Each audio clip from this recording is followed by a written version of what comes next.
반갑습니다. 오늘은 지난주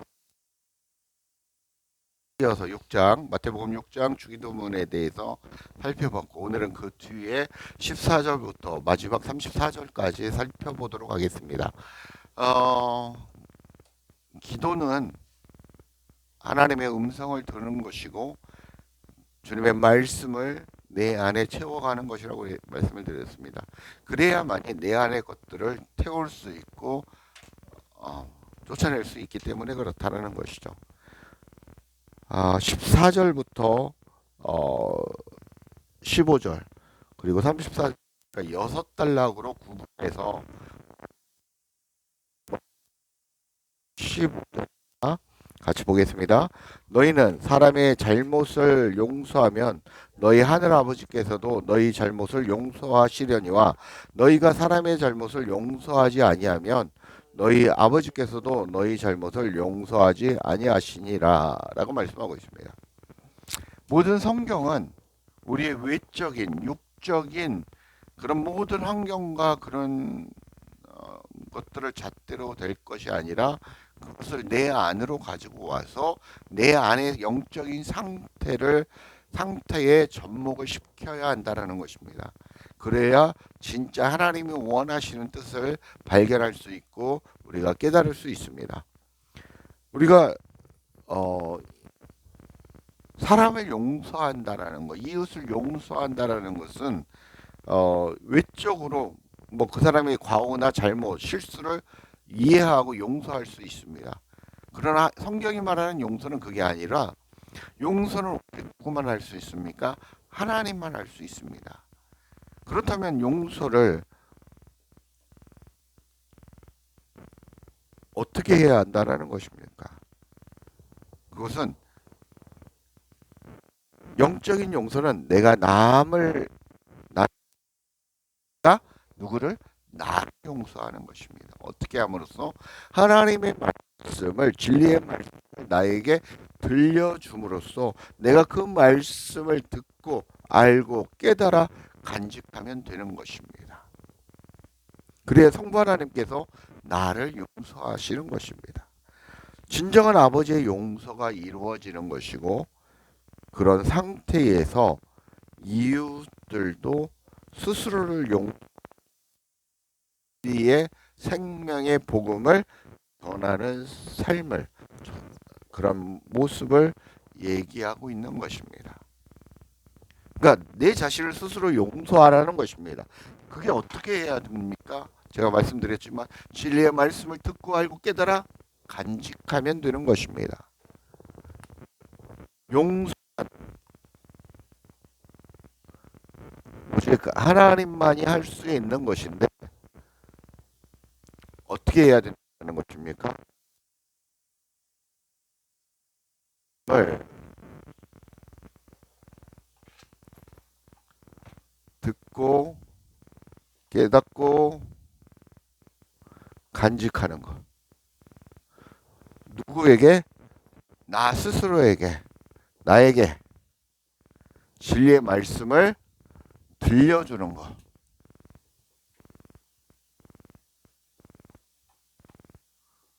이게 진짜 영적인 용서이다 라고 말씀드릴 수 있습니다. 16절부터 18절까지 보겠습니다. 금식할 때 너희는 의식하는 자들과 같이 슬픈 기색을 보이지 말라. 그들은 금식하는 것을 사람에게 보이려고 얼굴을 흉하게 하느니라. 내가 진실로 너희에게 이르노니 그들은 자기 상을 이미 받았느니라. 너는 금식할 때 머리에 기름을 바르고 얼굴을 씻으라. 이는 금식하는 자로 사람에게 보이지 않고 오직 은밀한 중에 계신 내 아버지께 보이게 하려 함이라. 은밀한 중에 보시는 내 아버지께서 갚으시리라라고 말씀하고 있습니다. 이 금식은 우리가 알고 있는 금식은 음식을 먹지 않고 단식하는 것입니다. 그러나 이것은 육적인 금식을 얘기하는 거고 영적으로는 내 안에 진리 대신 하나님의 말씀을 먹는 것을 얘기합니다. 비진리가 아니라 진리의 말씀만을 먹는 거. 이 금식은 용서가 대해서 알아봤고 금식 나에게 무엇만? 진리만을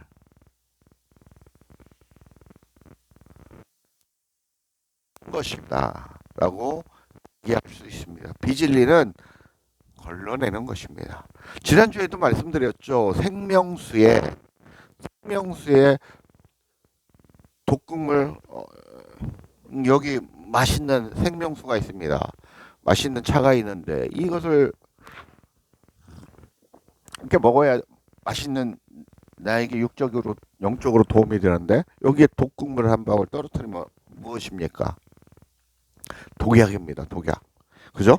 그 독약이기 때문에 여러분 그 비진리를 같이 먹어서는 안 된다라는 것입니다.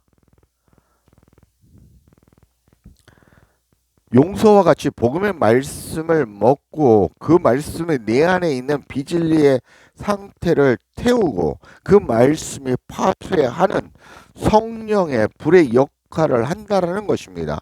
또한 속사람을, 여러분의 각자의 속사람을 자라게 하는 그런 생명의 말씀의 역할을 한다라는 것입니다. 다시 말해 금식은 외적이고 육적이고 종교적인 지식적인 것을 금하고 오직 영적으로 진리의 말씀, 생명의 말씀만을 먹는 상태를 얘기하고 있습니다. 그런데 뒤에 보면 슬픈 기색을 내고 얼굴을 흉하게 한다라고 표현하고 있습니다. 이것은 우리가 신앙생활을 할 때 지식적으로 말씀을 지식적으로 받는다라는 겁니다. 오직 역사적으로만 팩트적으로만 받는다. 중심의 종교 생활을 하는 것을 얘기하고 있는 것입니다.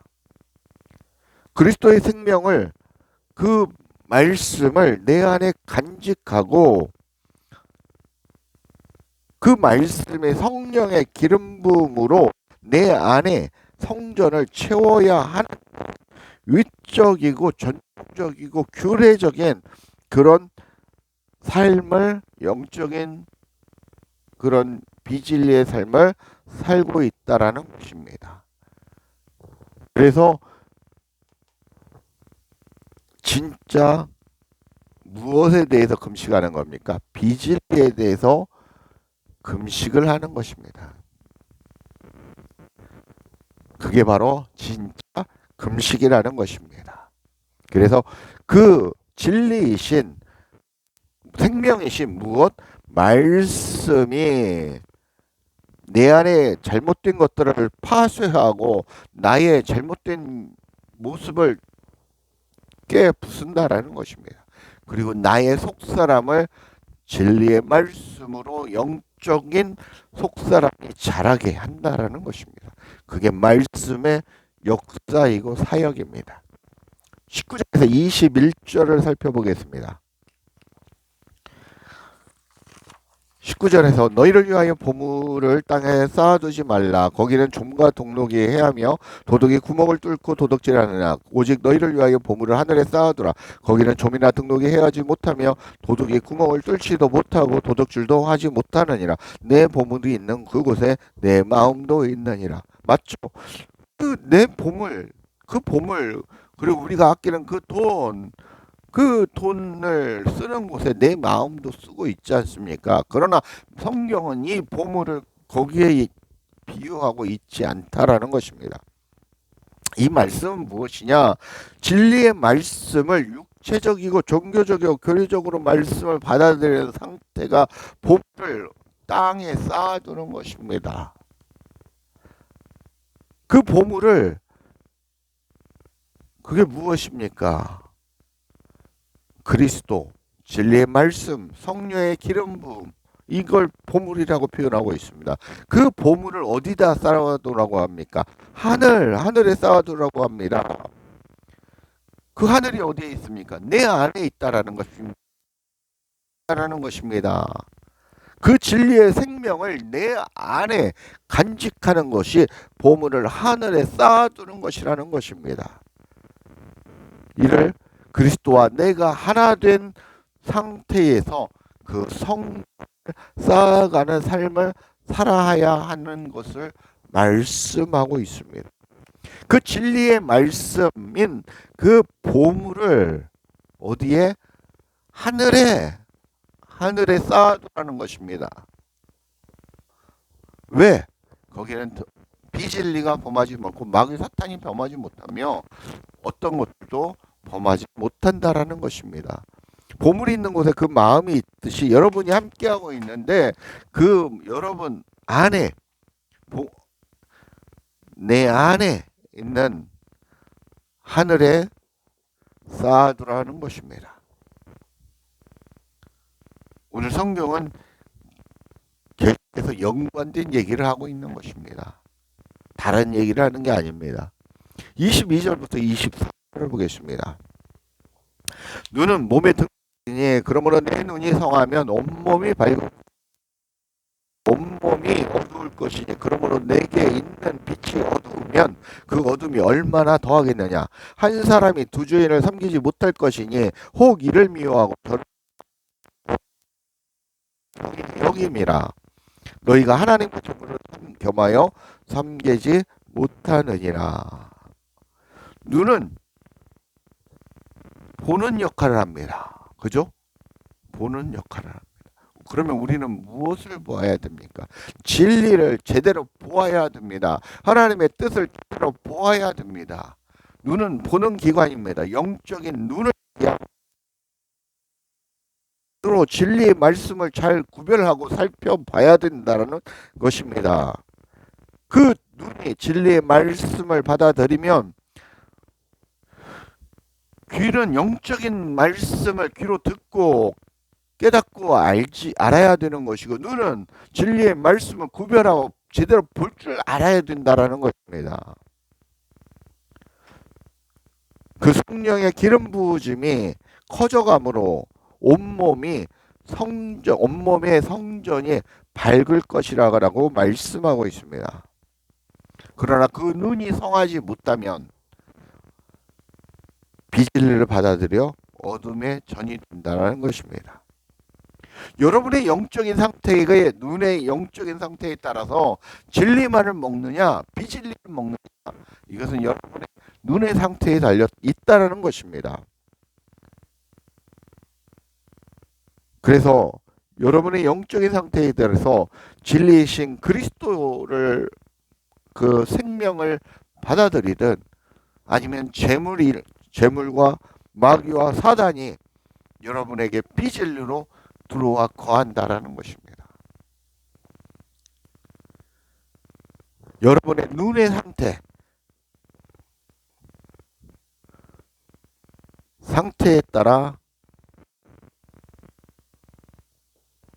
진리와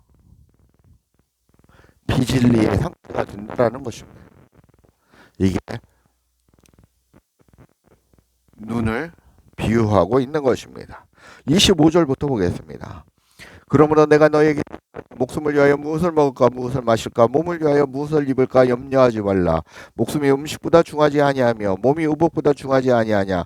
공중의 새를 보라. 심지도 않고 거두지도 않고 창고에 모아들이지도 아니하되 너희 하늘아버지께서 기르시나니 너희는 이것들보다 귀하지 아니하냐. 너희 중에 누가 염려함을 그 길에 한 자라 더 할 수 있겠느냐. 또 너희가 어찌 의복을 위하여 염려하느냐. 들의 백합화가 어떻게 자라는가 생각하여 보라.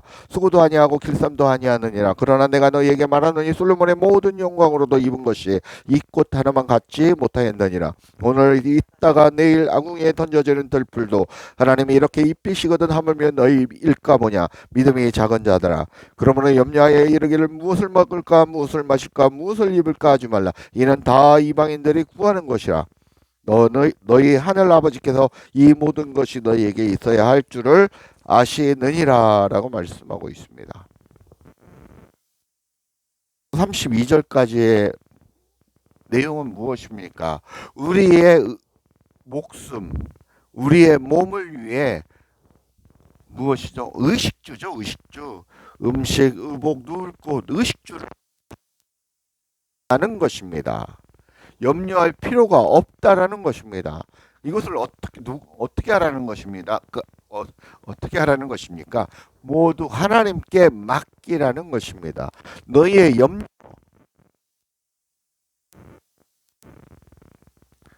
의식주 어떻게 하라는 겁니까? 하나님께 맡기라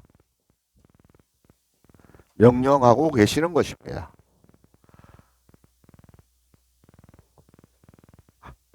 좀 더 살펴보면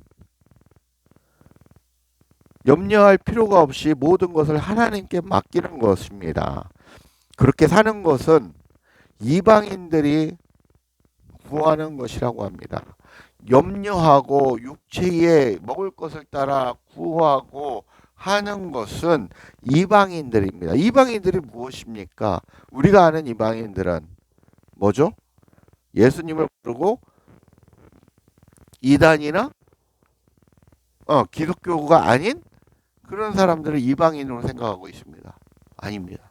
성경은 이방인을 그 안에 생명이신 진리이신 그리스도가 있느냐 없느냐를 가지고 이방인이라 표현하고 있는 것입니다. 여러분 안에 그리스도가 계셔야 이방인이 아닙니다. 그리스도가 아니고 이 비진리가 여러분 안에 있으면 어떻다라는 것입니까? 이방인으로서 이렇게 의식주를 위하여 하나님 이거 주세요, 이거 주세요 이렇게 살아간다라는 것입니다. 그 진리가 없으므로 육체적인 삶을 살고 있고 영적으로는 육적으로는 살고 있으나 영적으로는 죽은 상태에 있다는 것입니다. 그게 비진리의 상태입니다. 성삼위일체 하나님께서는 너희에게 있어야 할 모든 것을 알고 어떻게 때를 따라 돕는 은혜를 부어주시는 것입니다. 그런 분이시라는 걱정하지 말라라는 것입니다. 광야에서 유대민족이 광야에서 출애굽함으로쓸 때도 어땠습니까? 만나와 메추라기를 부어주셨습니다. 근데 만나와 메추라기를 부어주셨을 때 그 뜻을 제대로 그 하나님의 뜻을 알고 먹어야 되는데 어땠습니까? 이게 만나라는 게 이게 뭐지라는 뜻이죠. 그러니까 만나를 구워도 먹고 튀겨도 먹고 우리 뭐 비벼 먹고 볶아도 먹고 뭐 이렇게 먹었다라는 것입니다. 그 얘기는 하나님의 뜻이 아니라 우리의 생각대로 그렇게 주님의 말씀을 주님의 뜻을 먹었다라는 것입니다. 그래서 광야에서 어떻게 됐습니까? 이스라엘 백성들이 다 죽었습니다. 여러분, 저와 여러분도 여러분이 제대로 정신 차리지 않고 내 안에 그 진리이신 생명이신 그리스도가 없다면 여러분은 죽은 삶을 살고 있는 것입니다. 계속해서 우리는 무엇을 부어야 됩니까? 생명의 말씀, 진리의 말씀을 우리가 먹고 마셔야 된다는 것입니다. 그 말씀이 내 안에 있는 더러운 것들을 파쇄야 하고 나를 성장시키는 그 동력, 기름 부음이 된다는 겁니다. 마지막으로 33절, 34절 보겠습니다. 그런즉 너희는 먼저 그의 나라와 그의 의를 구하라. 그리하면 이 모든 것을 너희에게 더하시리라. 그러므로 내일 일을 위하여 염려하지 말라. 내일 일은 내일 염려할 것이요 한날의 괴로움은 그날의 족하니라 라고 말씀하고 있습니다. 너희는 하나님의 나라와 하나님의 의를 구하라는 것입니다. 먼저 그의 나라와 그의 의는 하나님의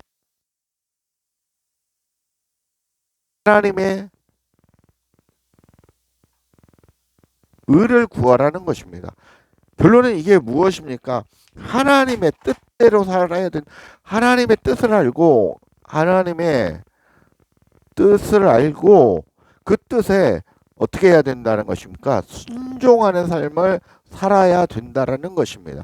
그게 먼저 그의 나라와 그의 의를 구하는 삶이라는 것입니다. 그러면 삶의 모든 것을 더하여 주시고 채워 주신다고 말씀하고 있는 것입니다. 그러면 어떻게 해야 먼저 그의 의를 위하여 사는 삶이 의를 구하는 삶이 어떻게 사는 것입니까? 첫째는 정리해 드립니다. 지금까지 지속적이고 계속해서 말씀하시는 것은 먼저 진리이신 그리스도를 만나 참된 회개가 내 안에서 이루어져야 된다는 것입니다. 그것은 예수 그리스도를 통해 내 안에서 예수님과 함께 십자가에 죽고 그리스도와 함께 부활한 영적인 침례를, 영적인 세례를 받은 삶을 살으라라고 얘기하고 있습니다. 그러면 하나님의 나라와 하나님의 의를 구하는 삶은 어떻게 해야 되냐? 첫 번째, 아예 여러분들이 모르니까 이렇게 구체적으로 기술을 하는 겁니다. 그리스도와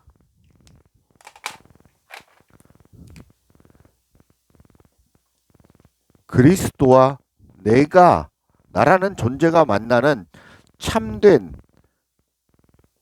회개. 이게 어디에서? 내 안에서 이루어져야 된다라는 것입니다.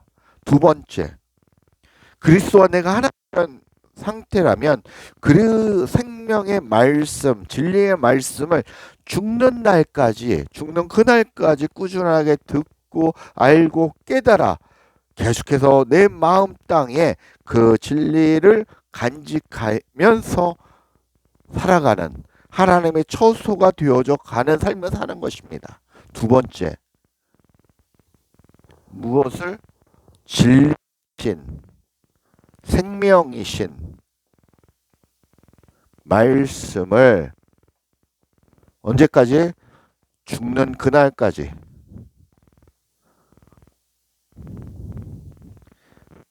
계속해서 내 안에 부으시는 것입니다. 내 안에 간직하는 것입니다. 간직하는 삶을 사는 것입니다. 이게 무슨 말씀입니까? 갈라디아서 2장 20절, 21절의 말씀을 얘기하고 있는 것입니다. 우리 에베소서죠, 에베소서. 에베소서 2장 22절, 21절, 22절을 말씀을 얘기하고 있는 것입니다. 여러분이 하나님의 처소가 되어져 가는 삶을 얘기하고 있는 것입니다. 세 번째, 마지막으로 내가 하나님의 성전으로 살고 있다면 그 하나님의 사랑을 이웃에게 전해 그들도 하나님과 하나 되어 가는 삶을 살게 도와주는 삶이 바로 그런 삶을 실천해야 된다라는 것입니다. 그게 무엇입니까? 이웃사랑입니다. 이웃사랑이 무엇입니까? 곧 하나님 사랑입니다. 그렇게 하나님의 사랑을 실천하는 삶을 주님은 살라고 얘기를 하시는 것입니다. 여러분이 진짜 하나님의 생명이 거하시는 그리스도가 있는 그런 진리이신 생명이 있는 그런 성전이 되었다면, 그리고 그렇게 거룩한 처소로 되어져 간다면 이제는 하나님 그 사랑을 이웃에게 증거해야 됩니다. 내가 내 안에가 아닌 비진리로 가득한 자라면 절대로 하나님의 복음을 얘기하면 안 됩니다. 남도 죽이는 역할을 하는 사단의 역할을 할 수 있습니다. 마귀의 역할을 할 수 있다는 것입니다. 왜? 내가 비진리의 상태이기 때문에 그렇습니다. 그를 잘 살펴보시고 그렇게 하나님의 뜻을 이루어가는, 먼저 그의 나라와 그의 의를 구하는 그런 멋진 삶을 살아가시는 우리 성도님들이 되시길 주 예수 그리스도의 이름으로 간절히 축복하고 축원합니다. 감사합니다.